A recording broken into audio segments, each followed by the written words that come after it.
Sir 2 Telugu రాష్ట్రాల్లో గద్దర్ అనే వ్యక్తి తెలియని వాళ్ళైతే ఉండరు సార్. కానీ నిన్న ఏదైతే ఆయన అంతిమయాత్రలో కొన్ని వేల లక్షల మంది పాల్గొన్న తీరు అంటే ఒక మంత్రిగా చేసిన వ్యక్తికి కూడా అలాంటి ప్రజాదరణ లభించలేదనే చెప్పుకోవాలి. వేల మంది అసలు మీడియాలో చూస్తుంటే జనాలు ఎక్కరిసిపోయి మీరు ఆయన బాధ్యతను భుజాన్ని వేసుకొని ప్రజల్లోకి ఏమైనా వెళ్ళే అవకాశం ఉందంటారా? మా నాన్న ఇప్పుడు త్యాగం చేయమని చెప్తారు. త్యాగానికి సిద్ధంగా అయితేనే ముందుకు నడవాలి.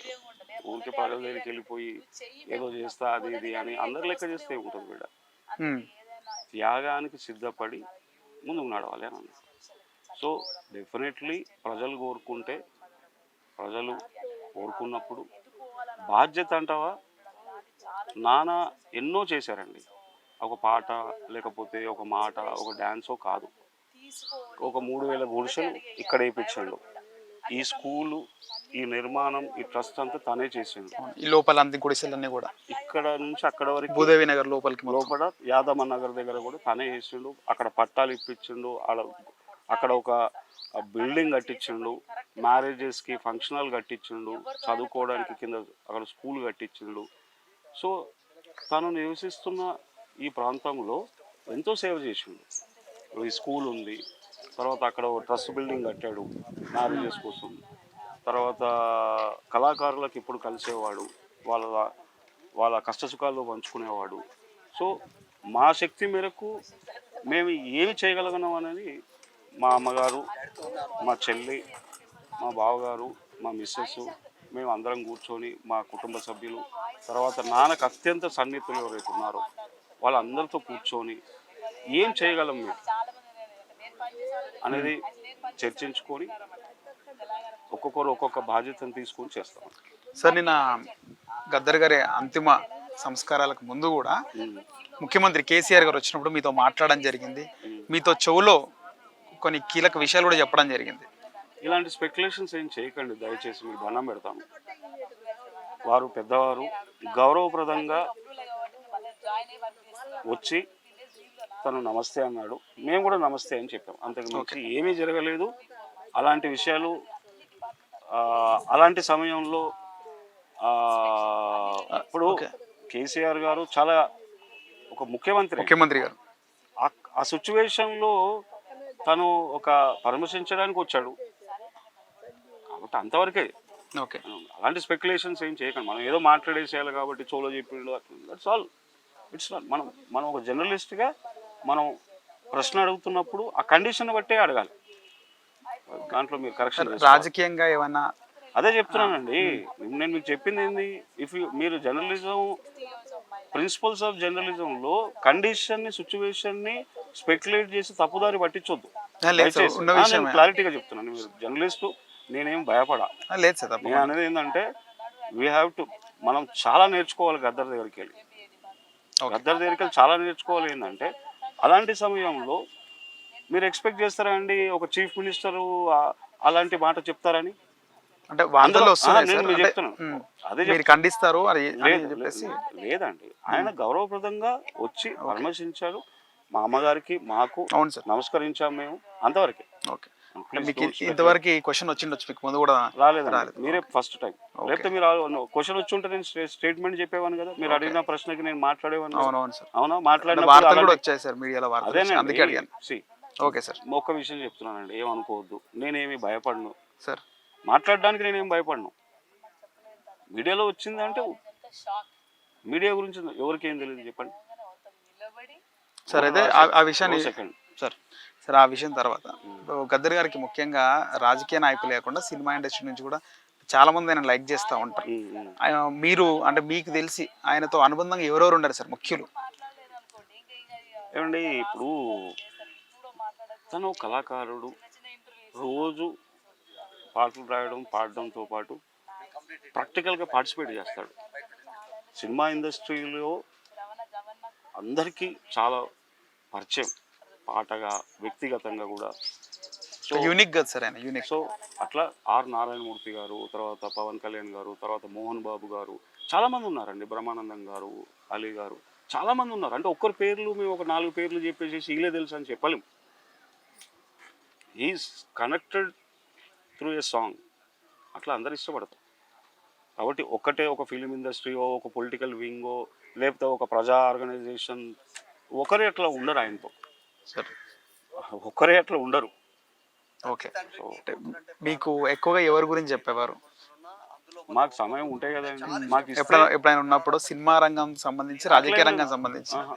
ఉమ్, మేము ఎప్పుడు తను రాజకీయ అవగాహన ప్రజల దగ్గర నేర్చుకుంది, తర్వాత తన సిద్ధాంతాలు ఎట్లా రాసుకోవాలి ఇదే చర్చ జరిగేది, కానీ ఒక వ్యక్తి గురించో లేకపోతే ఒక ఆర్గనైజేషన్ గురించో తను ఎప్పుడు మా ఇంట్లో చర్చ చేయలేదు. సార్ క్యాజువల్గా కలిస్తే నానా ఫోటో వచ్చింది కలిసినాం అంటే కలిసినాం, అంటే మీటింగ్ పోయినాం కలిసినాం, ఏదో ఒక సందర్భంలో కలిసినాం అని చెప్తుండే తప్ప ఇట్ ఈస్ నాట్ పర్టికులర్. ఇంట్లో ఉంటే మాత్రం చాలా సిన్సియర్, చాలా డిసిప్లైన్డ్గా క్లియర్గా ఉండేవాడు. నేను ఒక గంట 2 గంటలు ఉంటున్నాను, మా అబ్బాయి నేను వెళ్ళాను అనుకోండి ఇదే మాట్లాడతాను. పాట, ఒక రాజకీయ అవగాహన, ప్రజల్ని ఎట్లా కదిలించాలి ఇది మాట్లాడతాడు అంతే. He will prepare you as individual. Sir Gaddar గారు ఆయన పట్టుకునే కర్రకి ఒక జై భీమ్ జెండా, నీలం జెండాతో పాటు ఒక red colour, yellow colour, blue colour ఉన్నటువంటి క్లాత్ కట్టుకునేవారు. ఇప్పుడు దాని గురించి ఆ బ్లూ అండ్ వైట్ ఎల్లో ఏతుందో అది బుద్ధుడిది. అవును సార్. ఓకే, ఎర్ర అనే ఎర్ర జెండా అనేది ఎర్ర జెండా అంతే. ఓకే, నీల అనేది అంబేద్కర్ గారు. సార్ ఎప్పుడైనా మీకు డౌట్ వచ్చి మీరు ఏమైనా అడిగేవారా చిన్నగా ఉన్నప్పుడు? అంటే నేను చిన్న ఉన్నప్పుడు నాకేం డౌట్ రావు. నువ్వు వెళ్ళి మీ ఫాదర్, ఫర్ ఎగ్జాంపుల్ మీ ఫాదరు ఈజ్ తన ఫీల్డ్లో ఉన్నప్పుడు ఏంది నాన్న గిల్ల పట్టుకు యూ డోంట్ ఆస్క్, మనకు అర్థం కాదు అది. ఓకే, ఇప్పటికి కూడా స్పెషాలిటీ ఉంటుంది కదా సార్ దాంట్లో. ఇప్పటికి కూడా ఎందుకు నాన్న గిన్ని జెండాలు గిన్ని కట్టలు అంటే ఉంటాయి రా, ఏదో నాటు పోయిన అది కనిపించింది కూడా కట్టిరు దానికి, ప్రేమతో కట్టిరు కాబట్టి ఎదుగు తీయాలని ఉండని అలాగే అలాగే పట్టుకొని తిరుగుతున్నా, అట్లే పట్టుకొని తిరుగుతున్నా నేను నేరుగా. అయితే బుద్ధుడిది మాత్రం తను కట్టుకున్నాడు. ఎందుకు అంటే తను చాలా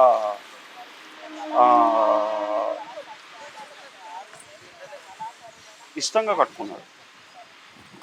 తను చివరి దశలో సర్జరీ తర్వాత అన్నాడు, ఇప్పుడెందుకు జరాల బిడ్డ, నేను మెచ్యూరిటీ బుద్ధుడిలో కలవాలంటే ఆ మెచ్యూరిటీ లెవెల్ తెచ్చుకోవాలి నేను అని చెప్పాడు.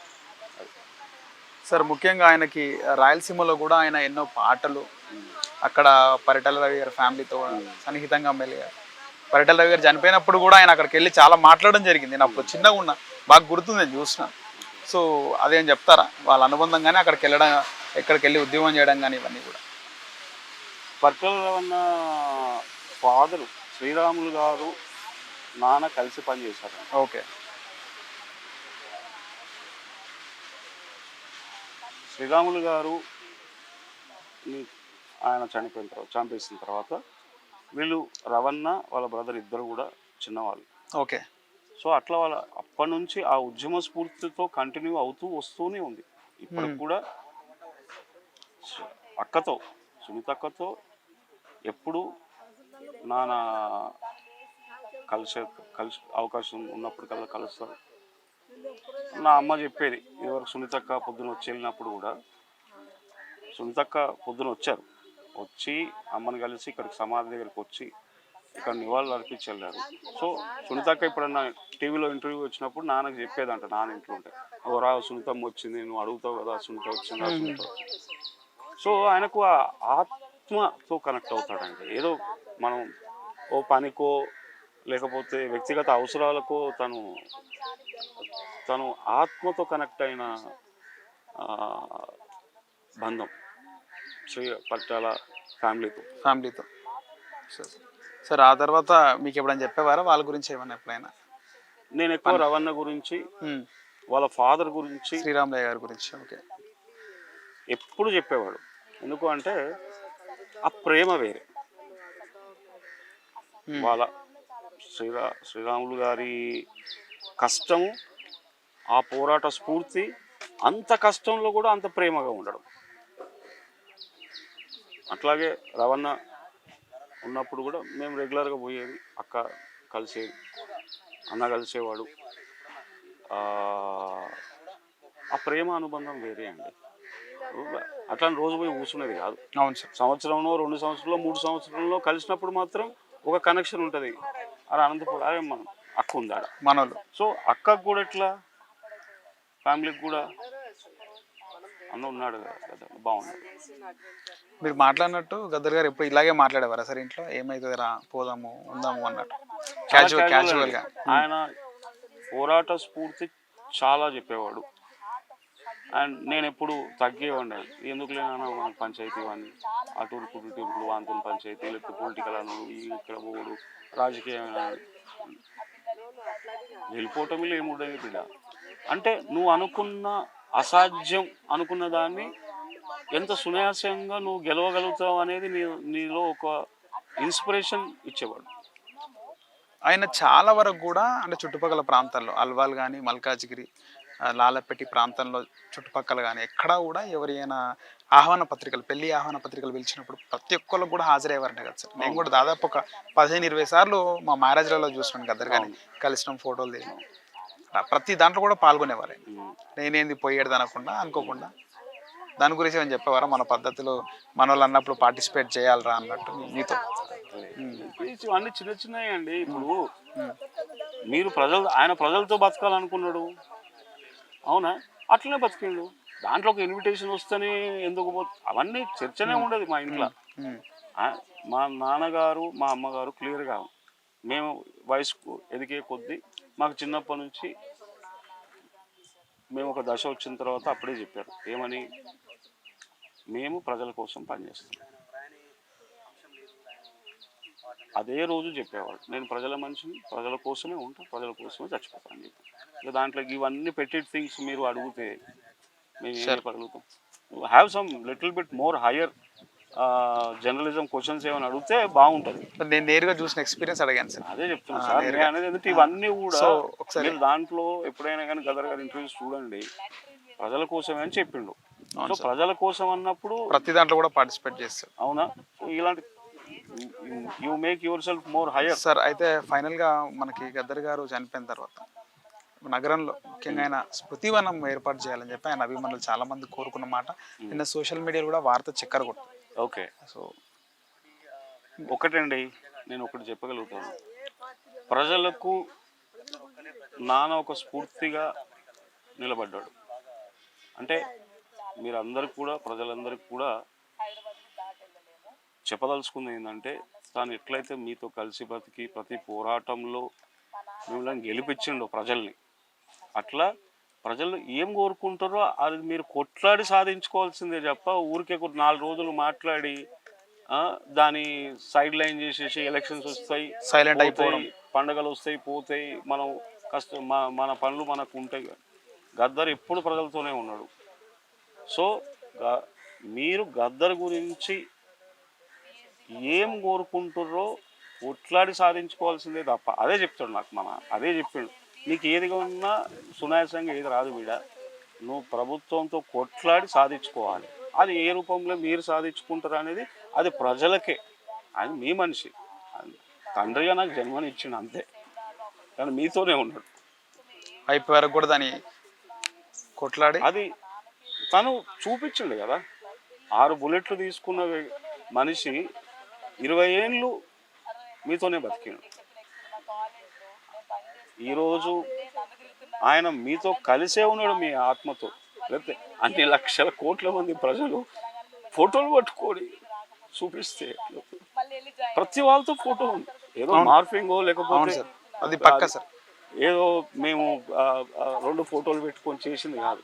వాళ్ళతో దిగిన ఫొటోస్ వాళ్ళు నిన్న ప్రజలు అవి మేము తీసుకొని వస్తున్నప్పుడు ఆ ఫొటోస్ చూపిస్తున్నారు, నాతో కూడా ఉన్నాడు అని. మీతోనే ఉన్నాడు కదా.